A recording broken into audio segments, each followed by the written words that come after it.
इस वीडियो में हम बात करेंगे वॉइस वेरिएशन की।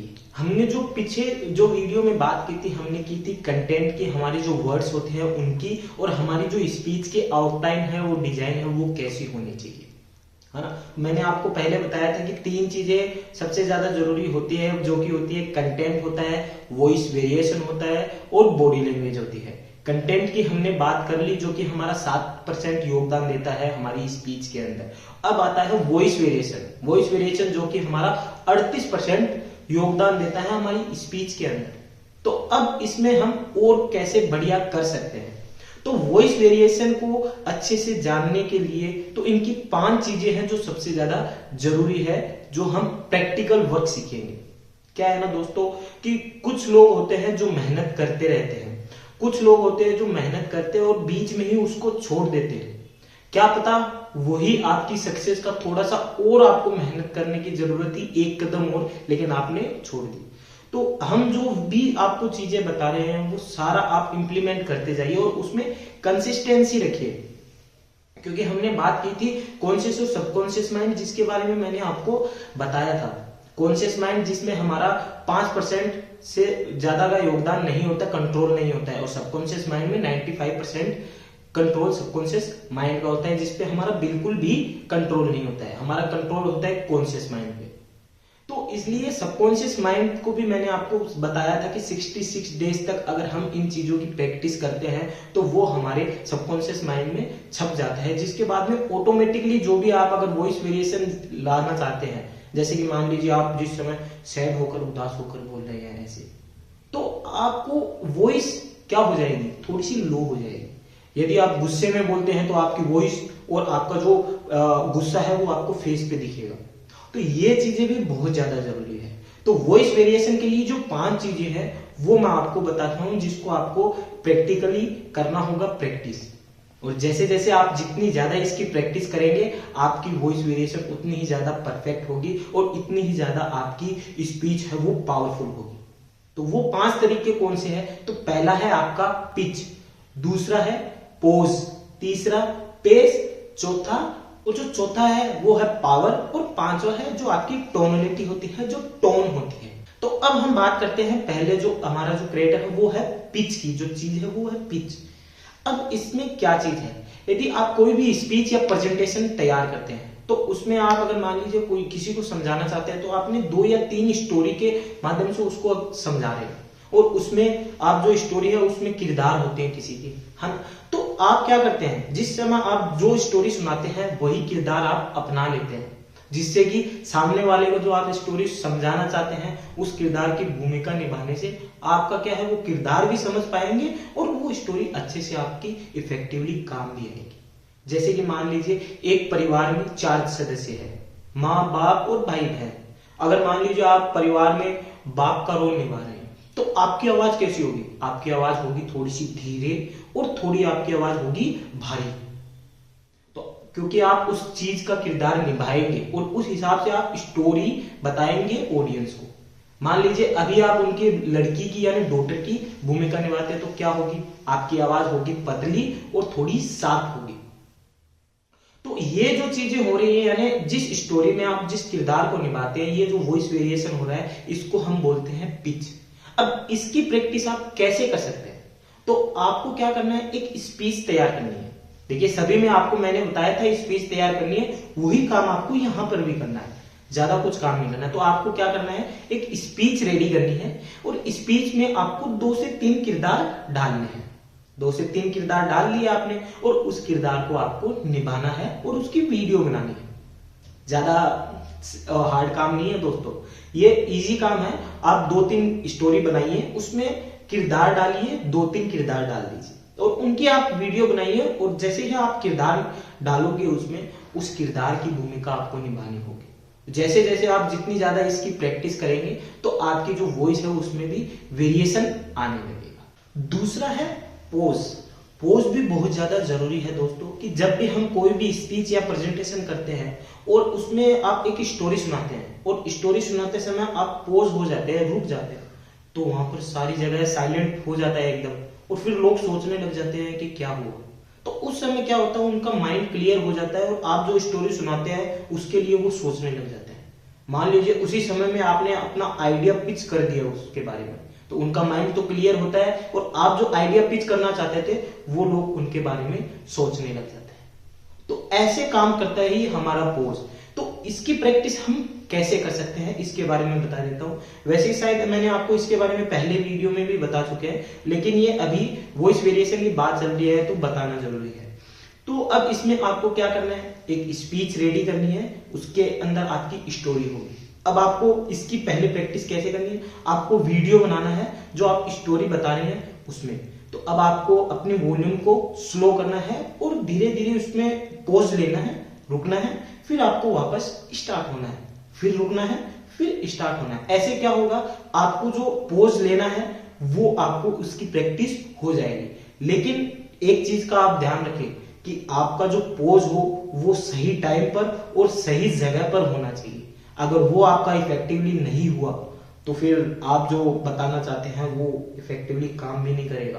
तो इसलिए आप जो पोज ले रहे हैं उसका ज्यादा से ज्यादा ध्यान रखें। मान लीजिए आपने किसी को स्टोरी बताई, आपने पोज लिया, पोज लेने के बाद में वापस वो स्टोरी शुरू कर दिया आपने और फिर आपकी स्टोरी हो गई फिनिश, फिर आप लीजिए पोज।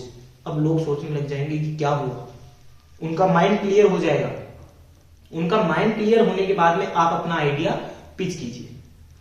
आप जब अपना आइडिया उस समय पिच करेंगे तो उनका माइंड क्लियर होगा और आप जो आइडिया बताना चाहते थे वो आइडिया उनके माइंड में सीधा क्लिक करेगा।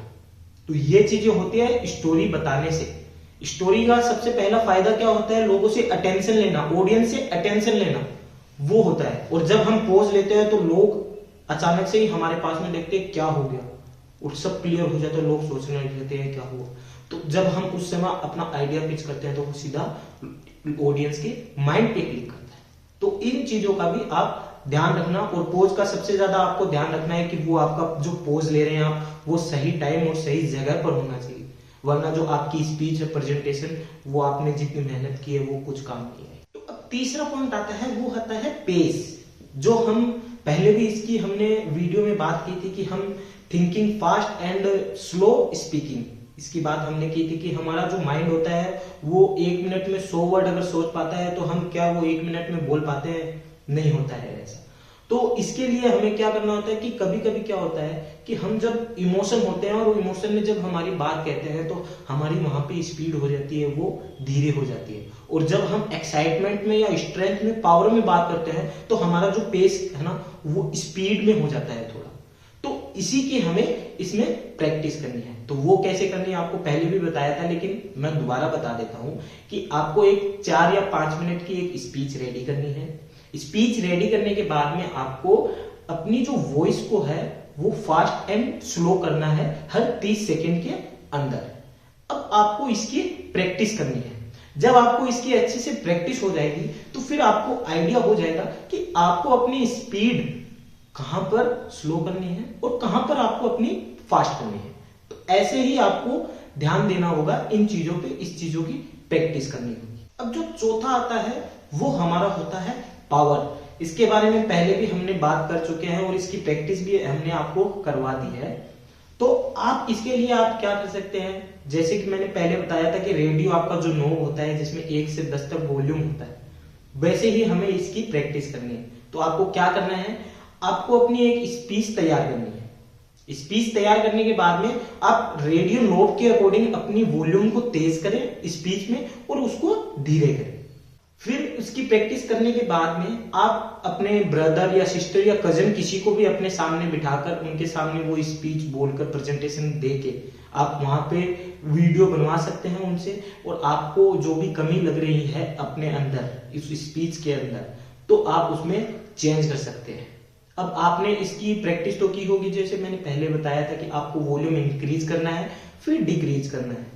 तो अब आपको वो मेंटेन रखना है स्पीच के अंदर भी 5 या 6 के बराबर में आपको जो वॉल्यूम है वो मेंटेन रखना है स्पीच के अंदर। तो अब इसकी भी प्रैक्टिस आप कीजिएगा। अब 5वां होता है टोन। ये देखिए चारों चीजों में से सबसे ज्यादा जरूरी होती है टोन, क्योंकि इसमें आप जब भी एक्साइटमेंट होते हैं या हैप्पी होते हैं उस समय जो भी आप बोलते हैं तो वो आपकी टोन से पता चलता है। टोन से मतलब आप जब भी सैड हुए, हैप्पी हुए, एक्साइटमेंट, डिस्कस्ट, यानी इन समय में आपकी सारी चीजों में ये आपकी जो टोन होती है वो काम आती है। एक तरह से टोन का क्या काम होता है, एक्चुअल में जो आपकी रियल इमोशन है ना वो सामने वाले लोगों को एक्सप्रेस करना, बताना। जैसे आप किसी लोगों को मोटिवेट करते हैं किसी लोगों को, तो वो कैसे होते हैं, आपकी जो एक्साइटमेंट टोन है ना, जो पावरफुल एक्साइटमेंट टोन है उसकी वजह से आप करते हैं। और आपने बहुत से लोगों को देखा होगा जो ऐसे सैड रहते हैं, है ना, डिमोटिवेट रहते हैं, तो वो क्या होते हैं, उनकी जो टोन होती है वो लो होती है, वो सैड रहते हैं, उसकी वजह से उनकी टोन पे वो चीजें इफेक्ट पड़ती है। टोन दोनों तरीकों से काम करती है, आप पॉजिटिव भी काम करती है, वो नेगेटिव भी काम करती है ना। तो वैसे ही हमें अपनी टोन को कंट्रोल करना होगा। टोन को हमने अगर कंट्रोल कर लिया तो हमारे जो रियल इमोशन है, जो हम समझाना चाहते हैं ऑडियंस को अपनी स्पीच या प्रेजेंटेशन के अंदर, तो वो टोन के अंदर आप समझा सकते हैं अपनी। जैसे आप सैड टोन में आप उनको कुछ सैड बात बताना चाहते हैं, तो आप सैड टोन ऑटोमेटिकली आ जाएगी और उनको आप समझा सकते हैं इन चीजों को। तो टोन पे हम कैसे मतलब उस पर कंट्रोल कर सकते हैं, तो उसके लिए सबसे पहले हमें अवेयर होना पड़ेगा। अवेयरनेस लानी होगी हमें। अवेयरनेस कैसे ला सकते हैं, यानी कभी कभी आपने खुद ने भी अपने माता पिता से कोई चीज के लिए जिद की होगी जब बच्चे थे, है ना, तो लेकिन आपके माँ बाप नहीं माने। क्यों नहीं माने? क्योंकि आपने जो अपना रियल एक्सप्रेशन है वो आप एक्सप्रेस नहीं कर पाए अपने मम्मी पापा को, जिसकी वजह से वो नहीं माने। कभी कभी होता है ऐसा, आपने किया होगा नोटिस।